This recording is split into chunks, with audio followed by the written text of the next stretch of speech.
What's up guys, it's Tommy here and welcome to a brand new Liverpool news video where we will talk about Mo Salah potentially leaving Liverpool and going to the Saudi Pro League next summer. That's what Salah's fellow Egyptian countryman Mido, a former Premier League striker, claims, and we will also talk about Jurgen Klopp being on a shortlist to become the next Germany manager. So let me know guys, what do you think about these topics in the comments below. I want your feedback, but first listen to the stories, and I'm really interested to find out your opinion about it. So the ex-Tottenham and Middlesbrough striker Mido, who is also from Egypt, said that Mo Salah will go to the Saudi Pro League, but it will be a good thing if he manages to win the Premier League title this season with Liverpool, and after this season he will only have 1 year left on his contract with Liverpool. So next year Liverpool will not be able to ask for more than maybe £100 million for the sale of Salah, especially with only 1 year remaining on his contract. And the speculation over Salah potentially leaving Liverpool continued right up until the final day of the transfer window of Saudi Arabia on September the 7th, but thankfully that speculation is over. But it looks like some people in the media want to keep it going. I think that comes from the Saudi Pro League, and as well as some British journalists who don't really like Liverpool in particular, because this unrest and this continued speculation isn't good for Liverpool, and it isn't good for Salah. It messes up Salah's thinking and Salah's headspace. But I think if you look at it pragmatically, if Liverpool can't agree a new contract with Salah, which I think the majority of Liverpool fans would actually extend Salah's contract with another 2 years instead of selling him for like something like 75 or 100 million pounds. Of course, if it's 200 or 250 million pounds, then maybe some Liverpool fans would be like, let's sell Salah and start replacing him. And I mean, we have been linked with loads of players who could replace Mo Salah. The worst one is Bowen. No disrespect to him, he's going to turn 27. He has 2 years left on his contract at West Ham. He's not really Liverpool caliber of player, and we are not getting Mbappe or Saka anytime soon. Those two players have been linked with Liverpool to replace Salah as well. But I think the way that Salah takes care of his body and how professional he is and how much he takes football and of course the professional side of it, nutrition and recovery and everything, takes him extremely seriously. There is no reason why Salah can't keep going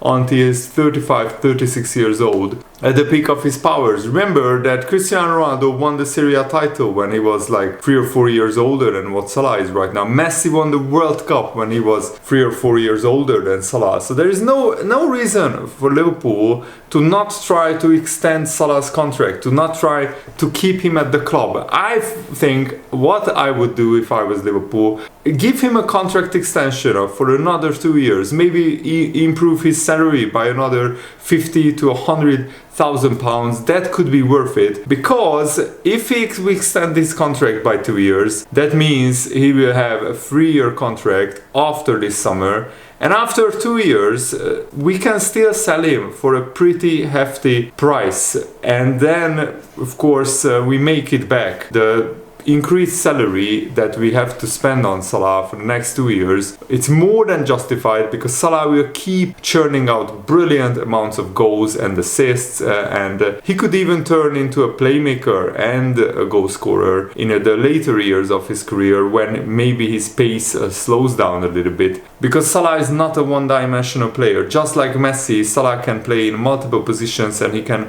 assist and score, so he can create and score goals. And he won't always have to rely on his pace, but his game intelligence is also up there with the very best. So there is no reason why Salah can't play at the very top of English and European football until he's 34, 35. And Salah is an extremely driven, extremely ambitious player. So he shouldn't go to the Saudi League, which is still a nothing league, to have a mini retirement. He should stay at a top European club for the next 2, 3, 4 years, try to win as many top European titles and as many Champions Leagues as possible. Yes, I know Liverpool is not in the Champions League this season, but I think we will be qualifying for the Champions League at the very least this season, and I think we have as good a chance as anyone to win a trophy this season. Not necessarily the Premier League, because the Man City is just extremely strong and they just got stronger. I think this summer, hopefully, they prove me wrong and they will actually get less points than last season. But I think Salah can still play at the very top. The big question is, what kind of salary would he want at Liverpool? Because he was offered £1 million per week at the Saudi Pro League. Of course, Liverpool can't afford to pay that, but we should try to get Salah to a contract extension. The worst case scenario, we sell Salah next summer for £100 million. That should be the bare minimum. But then, who do we replace Salah with? I think we should replace Salah with a proper, brilliant, young right winger, and we should distribute the goals around the team. You can't expect a right winger to come in and to be a 20 or 30 goal a season player. But if we can get Darwin Núñez to score 20-25 goals, if we can get McAllister, Dominic Szoboszlai to score 5 to 10 goals each from midfield, if we can get Jota, Diaz, Gakpo to all chip in with 10, 15, maybe in the case of Jota 20-25 goals, we can distribute that goal tally that Liverpool should get, which is we should aim to score at least 80 goals in the Premier League alone every season, because that usually means a title challenge if your defense is half decent. And the Athletic is reporting that Liverpool have been long-term admirers of Jared Bowen, the winger at West Ham United. He said, Mark Carey and Andy Jones said in the Athletic, Salah is a very high volume attacker, averaging a minimum of 3 shots per game across his whole Premier League career. His driving runs from the right wing into productive areas are always purposeful. Nobody has more attacking carries than Salah, which results in a shot or a chance created. Of course, West Ham is a lot less possession dominant side, but Jared Bowen is still in the top 20 by this metric with 41 attacking carries, which results in a shot or a chance created. Bowen is a Liverpool player, is a player that Liverpool admire, and they have been watching Jared Bowen for a number of reasons. I can testify to that because Liverpool have been linked with Jared Bowen. How he would fare in a team that dominates the ball more and need to break down low block defenses more often would be a key question. Bowen has a similar desire for providing end product once he gets going, but I don't think Jared Bowen would cost his true value, because he's a homegrown talent, he's Premier League proven, so he would probably cost double of what he's actually worth. I saw 60-70 million pound transfer fees being mentioned, which is an absolutely outrageous figure, because Jared Bowen is worth around 30-40 million pounds at maximum, if I'm realistic. If he was playing in the Bundesliga with the same skill set, I think he would cost around 35-40 million. The Athletic also mentions that maybe Kylian Mbappé would become affordable for Liverpool if we manage to cash in on Salah and sell him for huge money, and we also would get rid of Salah's huge wages as well. But the Athletic mentions that Mbappé is a dream option for Liverpool, and a slightly more realistic transfer target, of course, would only be Mbappé if we manage to sell Salah for something crazy like 150 million, and then we would have to blow all of that on Mbappé and his wages probably, even if he is a free transfer. But the Athletic also acknowledges that Real Madrid remains the big favorites to land Kylian Mbappé, because they have been flirting with Mbappé for years. And remember, Real Madrid is the club that Mbappé supported when he was a little kid. But on the other hand, Mbappe's mother is a huge Liverpool fan as well. I'm not sure how much that matters though. And now let's talk about this big news that the Germany manager Hansi Flick, who used to manage Bayern Munich, was sacked after Germany lost at home to Japan 4-1, and it was a pretty humiliating defeat. But Hansi Flick is trying to play a very aggressive, high possession, high pressing tactic with Germany, and he doesn't have the proper players to play this system, because Germany don't have world-class players in every department like the club side of Bayern Munich, who used to play this system under Hansi Flick. Like Bayern Munich have brilliant fullbacks, especially like Alphonso Davies. He can run all day, he can track back when Bayern lost the ball. But with Germany, when they lose the ball, they don't have the defenders to track back and to track really fast runners. And Japan have some very, very fast attacking players. Ito and Mitoma they were particularly impressive, but Jurgen Klopp is on a short list to replace Hansi Flick as the new coach in the German national team setup. But I think Jurgen Klopp will honor his contract. He said it multiple times that he will never quit his contract unless something really drastic happens. I think one scenario would be if Salah was sold, for example, during the season after the transfer window is closed, then Jurgen Klopp would have felt that he was betrayed by the owners, and that was the only scenario where I felt Jurgen Klopp could resign. But that it was a very small chance, because Jurgen Klopp absolutely loves Liverpool FC. He's now one of us, and no wonder he's one of the most popular managers since Bill Shankly and Kenny Dalglish and Bob Paisley and Rafa Benitez, all the legendary previous managers at Liverpool that Jurgen Klopp followed. I mean, I think in modern times, in the past 30 years, Jurgen Klopp is definitely the most popular manager, even more popular than Rafa Benitez was. Germany now suffered defeat in 4 of their last 5 games. So Hansi Flick's sacking was completely justified and well earned.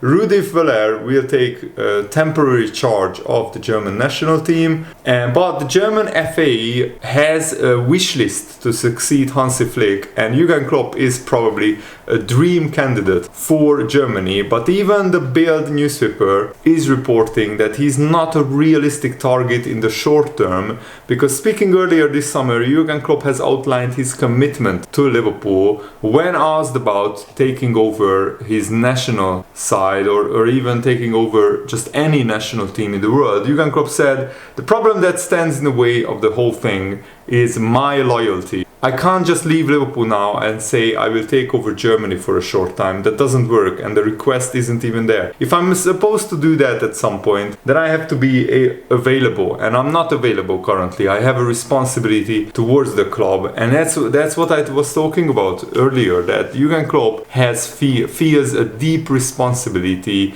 and also a deep sense of belonging now at Liverpool. His family is very settled in Liverpool. He's very happy to work with Liverpool, and I think this rebuild has really excited him, because this is a brand new challenge for Jurgen Klopp to build Liverpool 2.0, which is still, I think, about 70% done. It's not completed yet. Once we have rebuilt the defense, I would consider it 90 or 100% done. But the attack is now completely rebuilt with 5 borderline world-class attackers. The midfield, 4 new midfielders brought in this summer, and it looks like it's already gelling. And by the way, yesterday evening I was in attendance of the Hungary-Czech Republic game. I watched Dominik Szoboszlai live. What a performance again by Szoboszlai. Another man of the match performance by him. That's now the 3rd time this season that Dominik Szoboszlai was voted the best player on the pitch, the man of the match. And even though Hungary didn't win, we played pretty well, and it was a lovely game. Dominik Szoboszlai had a couple of long-range shots which were blocked, and he had 2 free kicks which sadly he didn't hit the target with any of those. But I tried to film the best bits, and I might release that video tomorrow if I get the time to edit it for you guys. Let me know if you would be interested in watching the highlights of the Hungary-Czech Republic game with Dominik Szoboszlai in action. I filmed some of the best bits with my phone. And yesterday evening there was a huge game, Ireland against the Netherlands, where Ireland took the lead 1-0. Virgil van Dijk made the foul which resulted in a penalty, and he was very angry at the referee, but the Netherlands pretty quickly equalized with a penalty of their own. Cody Gakpo slotted it home brilliantly into the bottom corner, and then Wout Weghorst won the game for the Netherlands in the second half. So they went away to the Aviva Stadium in Dublin in Ireland and won the game 2-1. And that is a huge victory for the Netherlands, because now they are in second place and they have a good chance of qualifying outright for the European Championships. My only worry is that the South American players like Alisson and Darwin Núñez have World Cup qualifiers Tuesday and early Wednesday morning European time. For example, I think Brazil play up in Bolivia, if I believe, which is or is it Uruguay who play in Bolivia, which is in a very high altitude, so they had to use oxygen masks to go there, and that will be a very interesting game. But because Liverpool have the early kickoff on Saturday, it's not sure whether the South American players will be able to take part in that game fully. Maybe they will be substitutes in those games, but we shall wait and see on how things develop on this front. But I really hope that you guys enjoyed this video. I had a lot of fun making it. Thanks for watching. Have a nice day. See you later, guys. Goodbye.